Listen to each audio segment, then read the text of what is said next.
नमस्कार।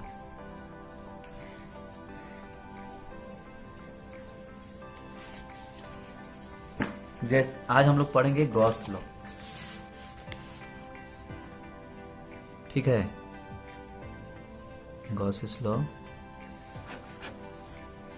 तो जैसे मान लीजिए अभी हमारे पास एक स्फीयर है। ठीक है, उस स्फीयर का एक छोटा सा हम लोग क्या लिए, सरफेस एरिया लिए। ठीक है, उसका छोटा सा एक सरफेस एरिया लिए। स्फीयर मतलब जैसे आपके पास अगर एक बॉल है, बॉल ले लीजिए, उसका ऊपर का सरफेस का, जैसे ये बॉल टाइप का है कोई सा, तो ऊपर का सरफेस का एक छोटा सा पार्ट ले लीजिए। ठीक है ना, छोटा सा पार्ट ले लीजिए, ऐसे छोटा सा पार्ट, सरफेस एरिया। ठीक है, उस सरफेस से ये रेडियस, वो सरफेस का कोई हम लोग टेंजेंशियली अगर कोई पॉइंट अगर हम लोग यहाँ पर ऐसे ले लें तो उसको ज्वाइन करके तो क्या होगा, वो रेडियस वेक्टर होगा ना, है कि नहीं, है ना। तो ये हो जाएगा हमारा रेडियस, यानी कि रेडियस वेक्टर। ठीक है, और ये एक पॉइंट चार्ज है। क्या ये पॉइंट चार्ज, प्लस क्यू। ठीक है, प्लस क्यू पॉइंट चार्ज है। तो इसके कारण इस सरफेस पे जो क्या बोलते हैं कि इलेक्ट्रिक फील्ड होगा वो क्या होगा, कुछ ऐसा रहेगा ना भाई। ये तो यहां से आउटवर्ड निकलेगा, तो उस सरफेस से भी ऐसे आउटवर्ड निकलेगा, उस सरफेस से, है कि नहीं। ये हमारा इलेक्ट्रिक फील्ड है ना। और ये हमारा ये डेल्टा एस एरिया एलिमेंट है कि नहीं। अब हम लोग जानते हैं कि डेल्टा फाई यानी कि यहाँ का फ्लक्स कितना होगा। फ्लक्स आपको बताया था कि उस फ्लक्स का मतलब क्या होता है, उस पॉइंट से या फिर उस सरफेस से या फिर उस वॉल्यूम से कितने अमाउंट ऑफ इलेक्ट्रिक चार्जेस निकल रहे हैं, उसको हम लोग बोलते थे इलेक्ट्रिक फ्लक्स। यानी कि कितना इलेक्ट्रिक फील्ड उधर से मतलब कि इमर्ज आउट हो रहा है, तो उसको क्या बोलेंगे, इलेक्ट्रिक फ्लक्स। तो ये क्या हो जाएगा, del phi is equal to E dot delta S होगा ना, ई डॉट डेल्टा एस। और ई का वैल्यू हमको पता है कि ई क्या होता है, क्यू अपन में 4 pi epsilon not into R square into ये आर कैप, है कि नहीं, और इंटू ये डेल्टा एस, है ना, 4 pi epsilon not into R square, है ना। या फिर ऐसा भी कभी कभी हम लोग मतलब ऐसा भी लिखते तो है 1/4 pi epsilon not into Q upon में आर स्क्वायर इंटू ये R cap into delta S, ऐसा लिखे बातें की है कि नहीं। ठीक है ना। और अगर इस ये जो आर कैप का वैल्यू अगर 1 होगा, आर कैप का वैल्यू क्या होगा, 1। अगर ये यूनिट वेक्टर है, इसका मैग्नीट्यूड, यूनिट वेक्टर का तो मैग्नीट्यूड 1 ही होता है, तो इसका अगर हम लोग मैग्नीट्यूड निकालें तो डेल्टा फाई इक्वल टू क्या हो जाएगा, Q by 4 pi epsilon not into R square into ये डेल्टा एस। ठीक है, ये जो सरफेस है वो डेल्टा एस। ठीक है, अगर ये छोटा सा एरिया एलिमेंट लिया है, छोटा सा सरफेस एरिया एलिमेंट लिया है, अगर इसको पूरा आप टोटल फ्लक्स निकालेंगे पूरे मतलब कि सरफेस का तो total surface area total flux निकालना है तो फाई इज इक्वल टू क्या हो जाएगा, इसको आप इंटीग्रेट कर सकते हैं ना, Q by 4 pi epsilon not into R square into ये डेल्टा एस, है कि नहीं। जब इंटीग्रेट करेंगे मतलब कि समेशन लगाइए या फिर इंटीग्रेशन करिए, दोनों बात तो एक ही है ना। तो ये कांस्टेंट टर्म बाहर आ जाएगा, Q by 4 pi epsilon not into ये आर स्क्वायर, ये बाहर आ गया, क्या बचा अंदर में, डेल्टा एस, है कि नहीं। अब डेल्टा एस बचा, अब ये इंटीग्रेशन ऑफ डेल्टा एस यानी कि डीएस लिख दीजिए, है कि नहीं, ये डेल्टा एस को डीएस लिख दीजिए। ठीक है, डेल्टा एस टेंड्स टू 0 जब रहेगा तो उसका इंटीग्रेशन हम लोग निकालेंगे, यानी कि डीएस का इंटीग्रेशन क्या होगा, Q by 4 pi epsilon not into R square, dS का इंटीग्रेशन क्या हो जाएगा, एस। ठीक है, तो यही हमारा फाई है। ठीक, अब ये जो एस है, अगर हम लोग स्फीयर लिए हैं तो उस स्फीयर का एस सरफेस एरिया क्या होता है, 4 पाई आर स्क्वायर होता है ना, 4 पाई आर स्क्वायर। अगर हम लोग स्फीयर लिए तो उसका सरफेस एरिया हो जाएगा 4 पाई आर स्क्वायर, यानी कि फाई इज इक्वल टू क्या होगा, क्यू अपॉन में 4 पाई स्फीयर की बात कर रहे हैं, अगर हम लोग स्फीयर की बात कर रहे हैं तो फिर ये 4 pi epsilon not into R square into ये क्या हो जाएगा 4 पाई आर स्क्वायर, होगा। तो 4 पाई आर स्क्वायर से 4 pi R, sorry flow 4 pi R square cancel हो गया, 4 से 4 कैंसिल हो गया, पाई से पाई कैंसिल हो गया और आर स्क्वायर से आर स्क्वायर कैंसिल हो गया। क्या बचा? Phi is equal to Q upon में एप्सिलॉन नॉट। ठीक है, तो हमारा जब phi is equal to Q by epsilon not है, यही हमारा Gauss law, Gauss's law. Gauss law कहता है कि जो हमारा जो फाई है वो डायरेक्टली प्रोपोर्शनल टू क्यू होगा और inversely proportional to epsilon not होगा, और प्रोपोर्शनल क्या, क्यू बाई एप्सिलॉन नॉट के इक्वल होगा। ठीक है, ये होगा। और अभी हम लोग पढ़ेंगे गॉसियन सरफेस। तो उनका कहना यह है कि जो अगर इस चीज को ओबे कर रहा है तो वो गॉसियन सरफेस है, और जो इसको ओबे नहीं करेगा तो वो गॉसियन सरफेस नहीं है। समझे? अब ये जो लॉ है गॉस लॉ, गॉस लॉ का कहना है कि the total flux through a close surface is zero if no charge is enclose by the surface. ये सब लॉ को कभी चेंज नहीं किया जाता है, लॉ को एकदम सेम टू सेम आपको ऐसा ही लिखना है कभी भी, है ना। जो बुक में जैसे दिया एनसीईआरटी बुक में, ये सब सारा सब उधर से एक्सट्रैक्ट करके लाया जाता है। तो लॉ को कभी चेंज नहीं करना है। ठीक है, उसमें जो हम लोग जो डेरिवेशन वगैरह करते हैं तो उसमें थोड़ा बहुत इधर उधर जैसे हम अपने अनुसार डेरिवेशन कर सकते हैं, थोड़ा बहुत अपने लिए, मतलब कि वो जैसे उसमें कुछ हम लोग और ट्रायंगल का, थीटा का, उसके बारे में जैसे कोई अपना बेसिक कॉन्सेप्ट जिसको नहीं है तो थोड़ा बहुत बेसिक कॉन्सेप्ट लगा करके उसमें और बढ़ा करके डेरिवेशन करता है, लेकिन जो लॉ है उसको एग्जैक्ट वही लिखना है। तो कहने का मतलब ये क्या है कि total electric flux through a close surface is zero if no charge is enclose by the surface. वहां पर अगर कोई चार्ज नहीं है तो अभी तो हम लोग देखें कि फाई इज इक्वल टू क्या है, phi is equal to Q by epsilon not. तो अगर ये चार्ज ही नहीं रहेगा तो वहां पर टोटल इलेक्ट्रिक फ्लक्स क्या होगा, जीरो होगा, है कि नहीं भाई। चार्ज, वहां पर कोई चार्ज नहीं है उस सरफेस पे अगर कोई चार्ज नहीं है, उस इनक्लोज्ड छोटा सा एक इनक्लोज्ड सरफेस एरिया है, उस सरफेस एरिया पे कोई चार्ज नहीं है, तो वहां पर टोटल फ्लक्स क्या हो जाएगा, जीरो हो जाएगा। समझे? ये फिर है, अब हम लोग देखते हैं एक सिलेंडर के बारे में। जैसे एक वो तो स्फीयर था, अब सिलेंडर, जैसे ये एक सिलेंडर है, ठीक है। तो इस सिलेंडर में ये एक स्फेरिकल पार्ट है, ठीक, ये एक स्फेरिकल पार्ट है, और ये जो है पूरा पूरा स्फेरिकल सरफेस ही है ना।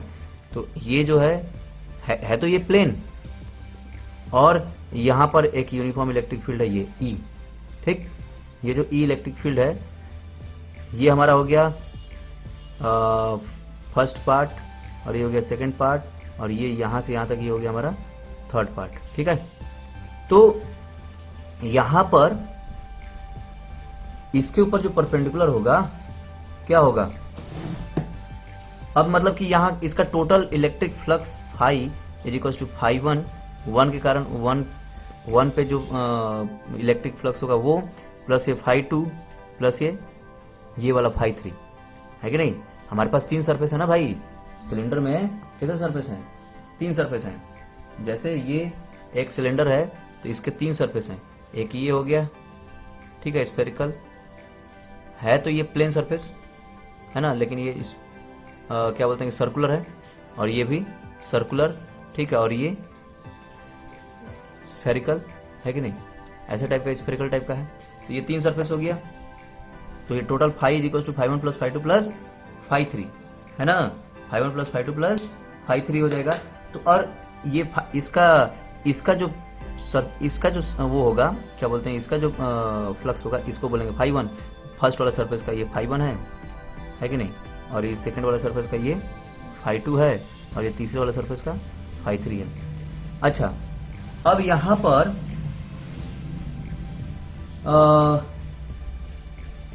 Normal to the surface 3 at every point perpendicular to E is perpendicular to ई।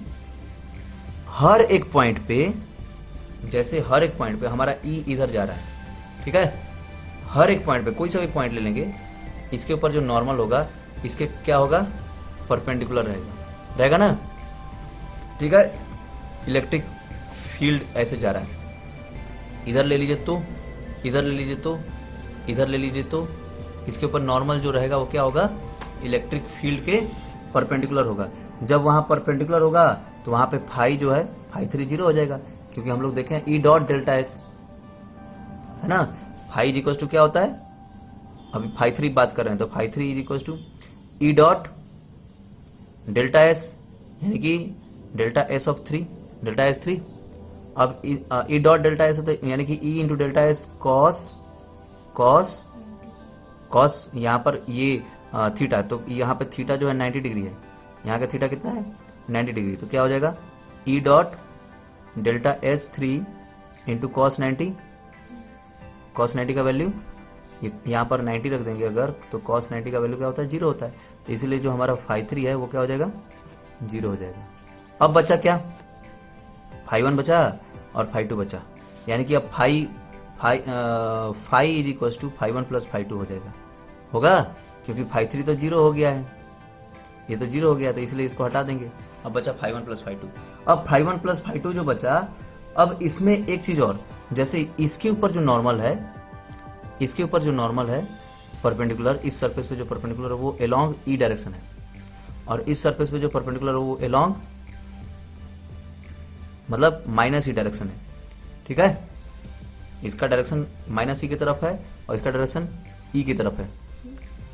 यहां पर आउटवर्ड लिया जाएगा, जो आउटवर्ड मतलब कि परपेंडिकुलर लिया जाएगा, तो ये आउटवर्ड परपेंडिकुलर मतलब बाहर की ओर, तो बाहर की ओर है तो फिर इलेक्ट्रिक फील्ड तो इधर है, तो इसलिए ये आउटवर्ड होगा, तो फिर क्या होगा, ये यहाँ पर अपोजिट हो जाएगा, माइनस में हो जाएगा, यहाँ का जो आउटवर्ड होगा वो क्या होगा पॉजिटिव होगा, ये पॉजिटिव और ये नेगेटिव है कि नहीं, कुछ करना थोड़ी, ये इलेक्ट्रिक फील्ड है हमारा, और उस ये आउटवर्ड बाहर की ओर का परपेंडिकुलर ये क्या हो गया, उसी डायरेक्शन में हो गया, और इसमें जो बाहर की ओर करेंगे तो बाहर की ओर का जो मतलब कि आउटवर्ड जो परपेंडिकुलर है वो क्या है इधर डायरेक्शन में, इधर डायरेक्शन में, तो फिर जो कि इसके यहाँ पर इलेक्ट्रिक फील्ड ऐसा था, ठीक है, उसका नेगेटिव हो गया, है कि नहीं, तो वही चीज है। तो अब ये phi is equal to phi 1 plus phi 2 बचा, अब यहाँ पर फाई 1 इज इक्वल टू क्या हो जाएगा, फाई 1 इज इक्वल टू क्या होगा ई डॉट डेल्टा एस, लेकिन माइनस में होगा ना, होगा कि नहीं, ठीक, क्योंकि उनके बीच में जो थीटा है वो कितना है 90 डिग्री तो है, लेकिन अपोजिट डायरेक्शन में है ना, तो इसलिए ये E dot delta S minus, और जो हमारा फाई 2 है वो क्या होगा E dot delta S plus में। अब हम लोग टोटल फाई निकालेंगे, तो phi is equal to total phi जब निकालेंगे तो minus E dot delta S plus E dot delta S, ये कैंसिल होकर के ये भी तो 0 हो गया, तो टोटल फ्लक्स जो है 0 हो गया। कहने का मतलब जो हमारा जो सिलेंडर है, ठीक है, उसके ऊपर टोटल फ्लक्स क्या हो गया 0। यही है, we conclude that the total charge content in a close surface is 0।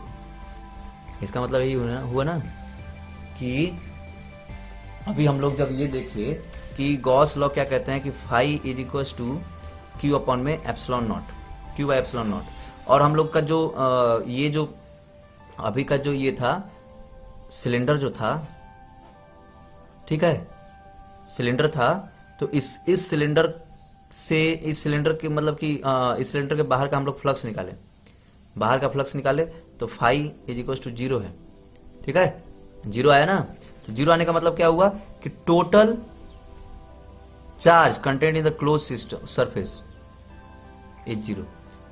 अब ये 0 आया, इसका मतलब कि Q बाई एप्सिलॉन नॉट वो भी 0 है, इसका मतलब Q इज इक्वल टू 0 है कि नहीं। तो कोई भी क्लोज सरफेस है, क्लोज्ड सरफेस है, तो उसके ऊपर जो टोटल चार्ज होगा वो क्या होगा 0 होगा, ठीक है, क्योंकि उसका टोटल फ्लक्स क्या आ रहा है 0 आ रहा है, इसलिए उसका टोटल चार्ज क्या हो जाएगा 0 हो जाएगा, यही है, ठीक है।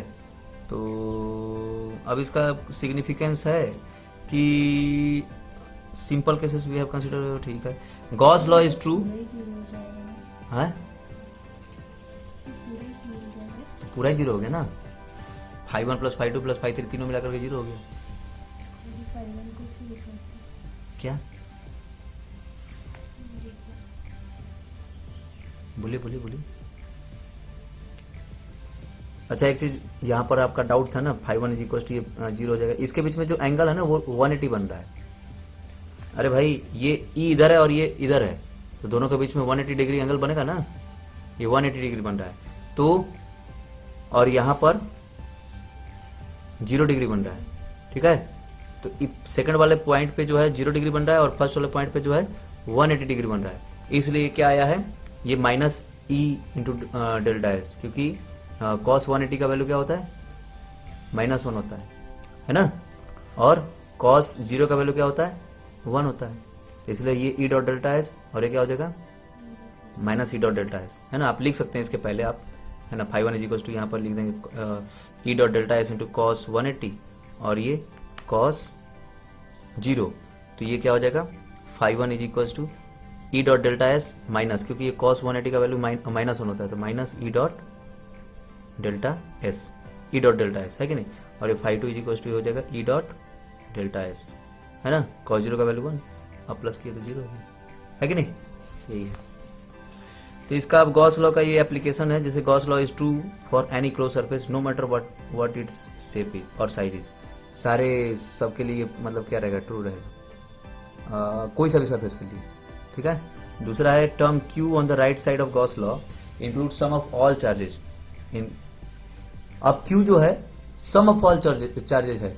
अगर हम लोग कंटिन्यूअस चार्ज डिस्ट्रीब्यूशन की बात करेंगे तो वहां पर surface charge distribution delta Q लेना पड़ेगा, delta Q is equal to delta S into sigma sigma sigma surface charge distribution, है ना। तो वो सब करना पड़ेगा। The charge may be located anywhere inside the surface के अंदर कहीं भी हो सकता है, यही है। In the situation when the surface is chosen that there are some charges inside and some outside, कुछ अगर अंदर में है कुछ बाहर में, the electric field which flux appear on the left side of ये is due to all the charges, जो इलेक्ट्रिक फील्ड होगा वो सबके कारण होगा, अंदर बाहर दोनों के, both inside and outside as, ठीक है। तो दोनों को कंसीडर करना है, तो यही है, तो यही है। फिर उसके बाद ये है कि surface that we choose for the application of Gauss law is called the Gaussian surface, जो सरफेस एप्लीकेशन के लिए यूज किया जाता है तो उसको क्या बोलते हैं, गॉसियन सरफेस। जो उसको ओबे करेगा phi equals to Q by epsilon not, तो वो क्या होगा, गॉसियन सरफेस होगा। Take care not to let the Gaussian surface pass through any discrete, अच्छा गॉसियन सरफेस कोई डिस्क्रीट चार्ज से पास नहीं करेगा, क्योंकि electric field due to a system of discrete charge is not well defined at the point at the location of any charge, वहाँ well defined नहीं होता, इसलिए यही सब है। तो गॉसियन सरफेस जो है can pass through a continuous charge distribution, continuous charge distribution रहेगा तो वहां पे गॉसियन सरफेस पास करेगा, है ना, ठीक। और Gauss law is often useful towards a much easier calculation. अब ये इलेक्ट्रोस्टैटिक फील्ड निकालने के मतलब काम में आता है कि नहीं, ठीक है।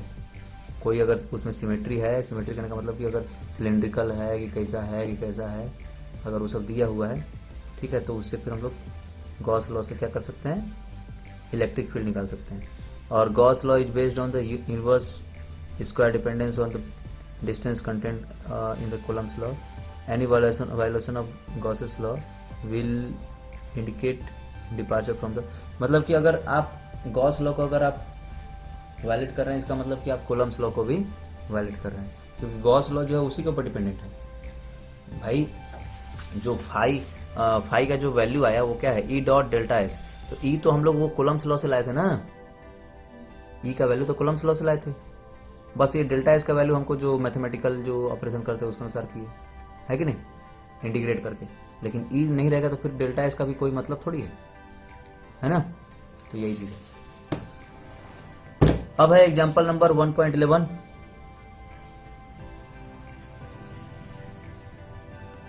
Electric field component in figure 1.27 are, E x दिया हुआ है, ई वाई दिया हुआ है, ई वाई और इजेड जो है दोनों जीरो हैं, और ई एक्स दिया हुआ है A X to the power 1/2, in which sorry alpha X to the power 1/2, alpha का वैल्यू दिया हुआ है 800 न्यूटन पर कूलम मीटर 1/2, है ना। और calculate the flux through the cube, and the charge with in the Q. तो flux निकालना है फाई और चार्ज निकालना है। तो फ्लक्स निकालेंगे कैसे? अरे phi equal to E dot delta S कर लेंगे, ठीक है। डेल्टा एस का फिर हम लोग इंटीग्रेट करके एस कर लेंगे, और एस का वैल्यू आपको पता है ना। जैसे यहाँ पर जैसे हम हमारा phi equal to E dot delta S होगा, है ना। इसके बीच में जो एंगल होगा वो प्लस माइनस पाई बाई 2 हो सकता है, ई और ये डेल्टा एस के बीच में। तो ई और डेल्टा एस के बीच में क्या होगा? Angle plus minus pi by 2, है ना, ठीक है। तो ये E dot delta S separately zero for each phase. अब हर एक फेज के लिए जो है ई डॉट डेल्टा एस क्या होगा? जीरो होगा, एक्सेप्ट 2 फेज। ये जो शेडेड फेस है ना, इनको छोड़ करके, इन दोनों को छोड़ करके बाकी सब फेस के लिए, ऊपर वाला, नीचे वाला, इधर वाला और इधर वाला, इन सब के लिए क्या हो जाएगा? ई डॉट डेल्टा एस जीरो, क्योंकि उनके बीच में और इलेक्ट्रिक फील्ड के बीच में क्या है? इसके और यहाँ 180 और जीरो है, और बाकी सब में 90 है ना। बाकी सब में ऊपर वाले में, नीचे वाले में, इधर आगे पीछे वाले में 90 है, इसलिए फिर वो क्या हो जाएगा? ई डॉट डेल्टा एस जीरो हो जाएगा, फाई जीरो हो जाएगा। बस ये दोनों बचा, ये 180 और ये जीरो, ये जीरो और ये 180, ठीक। तो यही है। तो ई लेफ्ट साइड पे निकालिए, तो alpha into x to the power 1/2। X का वैल्यू क्या है? ए, यहां से यहां तक क्या है? ए है ना। तो alpha into A to the power 1/2। इसको बनाते हैं हम लोग।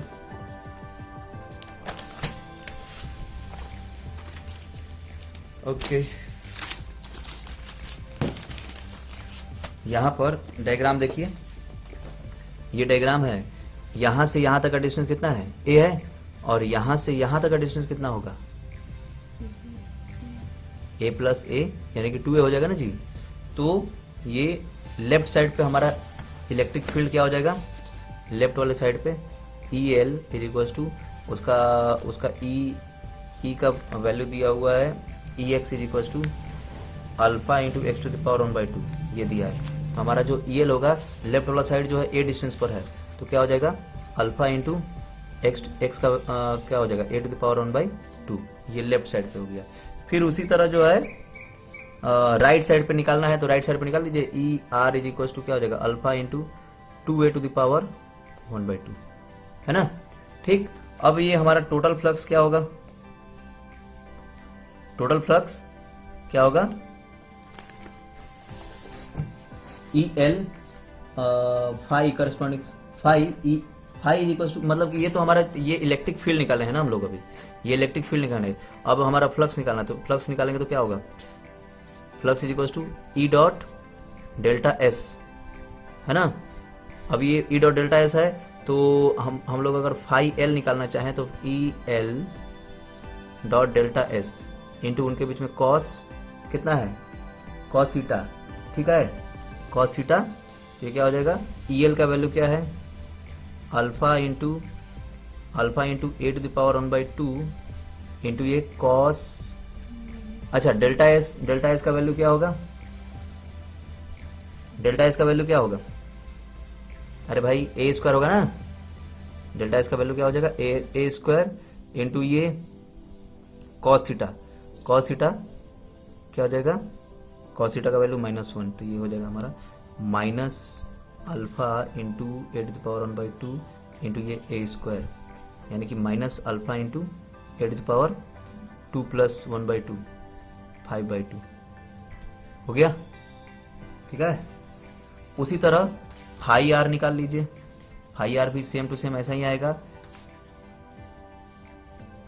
E R into delta S cos, यहां पर 0 डिग्री, क्योंकि ये जो है ये 0 डिग्री है ना, और इसके बीच में जो है एंगल 180 डिग्री है। तो क्या हो जाएगा? ये E R delta S cos 0 degree, यानी कि ई आर का वैल्यू क्या है? Alpha into 2a to the power 1/2, है कि नहीं।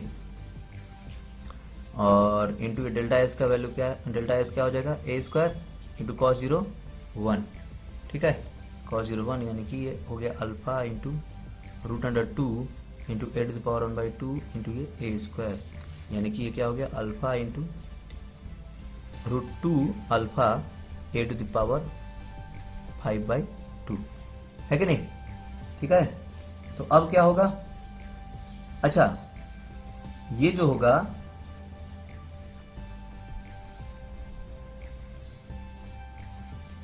तो अब हम लोग क्या करेंगे, total flux is equal to phi L plus ये फाई आर।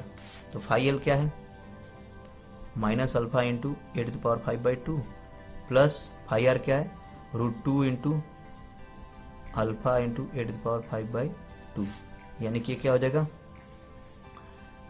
ये आपका alpha into A to the power 5/2 को तो आप कॉमन ले सकते हैं, alpha into A to the power 5/2, तो ये क्या हो जाएगा -1 प्लस रूट 2, यानी कि रूट 2 -1 तो लिख सकते हैं, है कि नहीं? तो ये हो गया हमारा फाई टोटल। अब ये अल्फा का वैल्यू दिया था आपका, अल्फा का वैल्यू दिया है और ए का वैल्यू 0.1 मीटर दिया है, अल्फा का वैल्यू दिया है 800 न्यूटन पर कूलम मीटर 1/2 और फिर उसके बाद ये ए का वैल्यू दिया है 0.1 मीटर, ठीक है, ठीक। तो ये हम लोग अल्फा का वैल्यू रख देंगे 800 फाइव इक्वल टू क्या हो जाएगा, 800 इंटू ए का पावर यानी कि 0.1 टू द पावर 5/2 और ये रूट 2 -1 कर देंगे तो 0.414 आ जाएगा ना। इसको फिर सॉल्व कर लीजिए, है कि नहीं? सॉल्व करेंगे तो इसका वैल्यू जो है 1.05 करके आएगा, ठीक है। तो इस तरीके से फिर आपका फाई निकल जाएगा। और फिर आपको चार्ज निकालना है, तो चार्ज निकालना है तो क्या करेंगे, चार्ज जब निकालना है तो जो हमारा फाई आया, अब हमको पता है कि phi equal to Q upon में एप्सिलॉन नॉट, तो हम लोग क्या करेंगे, जब चार्ज निकालना है तो फाई इंटू एप्सिलॉन नॉट कर सकते हैं। एप्सिलॉन नॉट का वैल्यू क्या होता है, -12 है ना, बस रख दीजिए फिर आप निकाल लीजिए। तो ऐसे करके आपको बनाना है। तो ये हो गया हमारा गॉस लॉ और इसका क्वेश्चन एग्जाम्पल, और एग्जाम्पल नंबर अब ये 1.12 है। तो ये हो गया। अब हम लोग application of Gauss law next class में पढ़ेंगे, ठीक है।